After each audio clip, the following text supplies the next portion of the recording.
झांसी बबीना विधानसभा से बहुजन समाज पार्टी को लोधी समाज का वोट दिलाने वाले दशरथ सिंह अब भाजपा में शामिल हो गए। उनके भाजपा में जाने से बहुजन समाज पार्टी को तगड़ा झटका लगा है। शनिवार को भाजपा के महानगर अध्यक्ष हेमंत सिंह परिहार ने दशरथ सिंह को कानपुर में भाजपा के क्षेत्रीय उपाध्यक्ष प्रकाश पाल के द्वारा भारतीय जनता पार्टी ज्वाइन कराई है।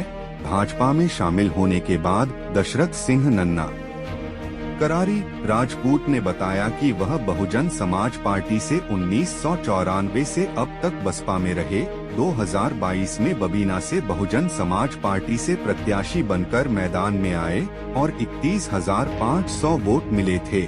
बसपा की बहन मायावती की नीति के विरोध में यहां के नेता कार्य कर रहे थे।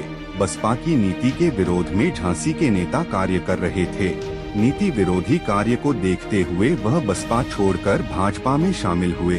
उन्होंने कहा कि वह सिर्फ और सिर्फ भाजपा की सेवा करना चाहते हैं, इसलिए भाजपा में शामिल हुए हैं। उन्होंने कहा अब की बार 400 पार सीट दिलाकर तीसरी बार देश के प्रधानमंत्री नरेंद्र मोदी के हाथों में फिर देश की कमान सौंपना है। योगी मोदी की योजनाओं परियोजनाओं को लेकर आमजन में जाकर भाजपा को जीत दिलाएंगे। दशरथ सिंह राजपूत के भाजपा में आने से उनके समर्थकों में खुशी की लहर दौड़ चुकी। साथ ही बबीना विधानसभा क्षेत्र से लोकसभा के चुनाव के समय दशरथ राजपूत का बसपा छोड़कर भाजपा में जाने से लोधी वोटों का भारी नुकसान बसपा को होगा और भाजपा को काफी फायदेमंद साबित होगा। भाजपा का दामन थामने के बाद दशरथ सिंह राजपूत भाजपा के लोकसभा प्रत्याशी अनुराग शर्मा सहित कई भाजपा नेताओं के साथ बड़े मंच पर दिखाई दिए। सबसे पहले आपका परिचय जानना चाहेंगे। देखिए, मेरा नाम दशरथ सिंह राजपूत है।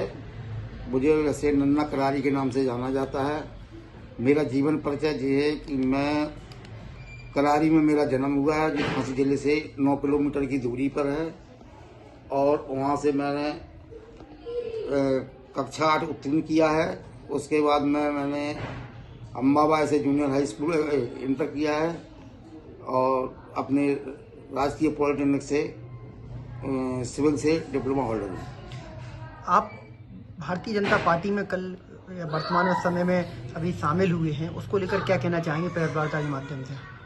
भारतीय जनता पार्टी की जो नीति है और जो भारतीय जनता पार्टी द्वारा आज पूरे देश में खुशहाली का लोग जीवन जी रहे हैं, जैसे कार्य किए गए हैं, चाहे शिक्षा के हिसाब से हो, चाहे आपके मेडिकल के स्वास्थ्य के हिसाब से हो, चाहे रोजगार के हिसाब से हो और चाहे किसी प्रकार से गुंडागिरी के हिसाब से हो, तो ये सब चीज़ें जो है बड़ी अच्छी तरीके से उन्होंने उसका निर्माण किया है।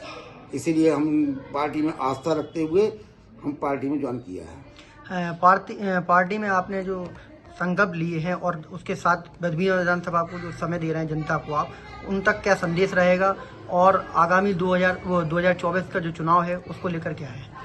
2024 के चुनाव में जो प्रत्याशी हमारे साथ मौजूद हैं, माननीय अनुराग शर्मा जी, जिन्हें भारतीय जनता पार्टी ने प्रत्याशी घोषित किया है, मैं उनको जिस हिसाब से मैंने 2022 में चुनाव लड़ा था उससे और अधिक प्रयास और मेहनत करके मैं अपने से दुगने वोटों से उनको जिताने का कार्य करूंगा।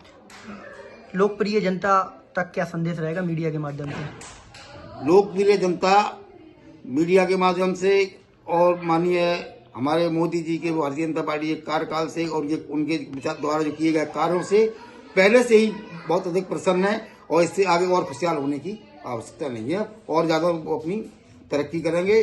और यहाँ सबसे बड़ी बात यह है कि उत्तर प्रदेश में कि झांसी जिले में माननीय सांसद जी द्वारा प्रयास करके जो बीड़ा का कार्य किया जा रहा है, तो जो बेरोजगारी के लिए यहाँ से लोग जो बाहर जाते थे, आज पूरे दूसरी जगह से लोग लौट करके यहाँ आएंगे और उनको यहाँ रोजगार दिया जाएगा। यहाँ का लोग रोजगार करने के लिए बाहर नहीं जाएगा, आगे चल के भारतीय पलायन नहीं करेगा।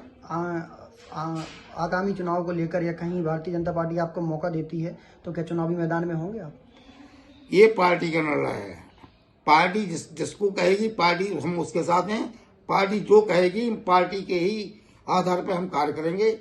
ये हमारा अपना श्रेय है। धन्यवाद।